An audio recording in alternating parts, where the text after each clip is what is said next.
And it's not just cities, we can tell you. According to Ukraine, Russia has human targets too.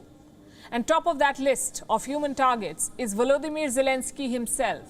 At first glance, it all makes sense. Zelensky has emerged as the hero of this war. He's rallying the people, meeting his soldiers, addressing foreign parliaments. Zelensky is all over the airwaves. If you take him out, the entire system may collapse. Zelensky himself admitted this.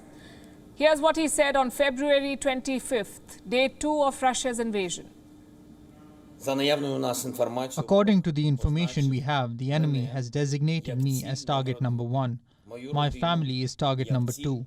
They want to destroy Ukraine politically by destroying the head of state.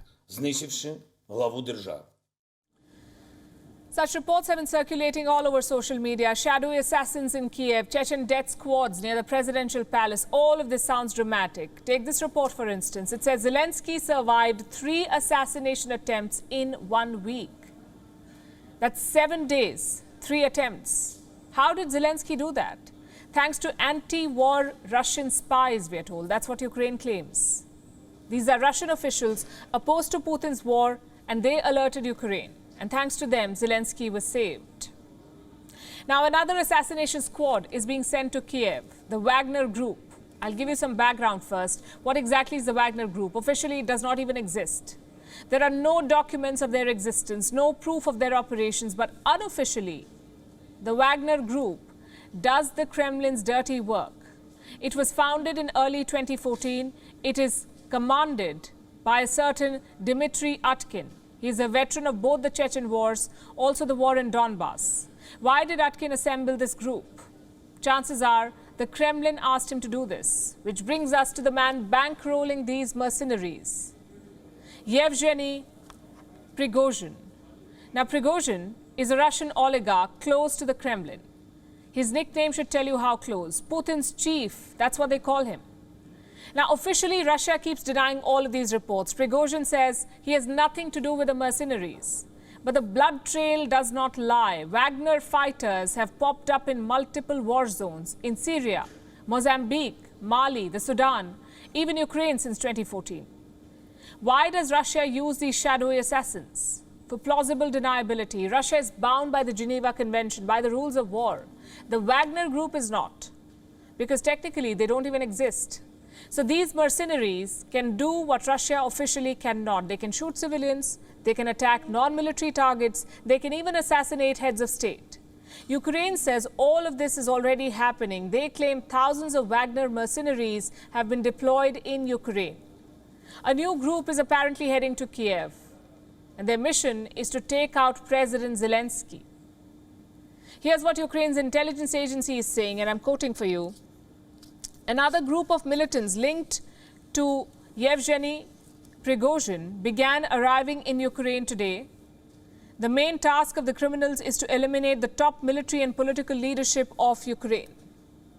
The hit list includes top names: President Volodymyr Zelensky himself, Prime Minister Denis Shmyhal, and Andriy Yermak, Zelensky's chief advisor. If true, Russia's goal is quite clear: decapitate Ukraine's leadership, hope that the system crumbles around Zelensky. Having said that, this is a huge gamble. It could easily backfire on Russia. Just think about it. If Zelensky is killed, he becomes a martyr, an even bigger hero in Ukraine. Will that defeat public morale, or will it rally the entire country? Frankly, it's a 50-50. Zelensky is the most visible symbol of Ukraine's resistance. His death could galvanize the country even more. And don't forget the global reaction. Killing Zelensky would be indefensible. Even countries like China will find it hard to justify. So assassinating the president is a huge gamble. But Putin is certainly capable of it. Right now, though, it looks like a stretch. In fact, Zelensky is worth more to Russia alive than dead. If he agrees to a peace deal, if he signs off on a surrender, it will carry more legitimacy. The other scenarios could be a military nightmare, regime change, or assassination. There will be political pushbacks there, military insurgencies, and that is something that Putin is keen to avoid.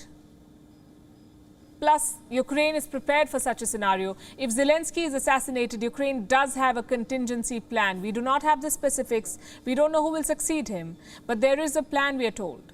So the chances of the entire Ukrainian system collapsing behind Zelensky are quite low. Which brings us to the obvious question. Where are these assassination reports coming from? Well, they could be Ukrainian propaganda, sort of like hitting two birds with one stone. Russia gets discredited, Zelensky gets more global sympathy. And Vladimir Putin knows all of this. The political implications, the military fallout. So conventional wisdom says he won't try an assassination. But knowing Putin, conventional is not exactly his style, so we'll have to wait and see. WION is now available in your country. Download the app now and get all the news on the move.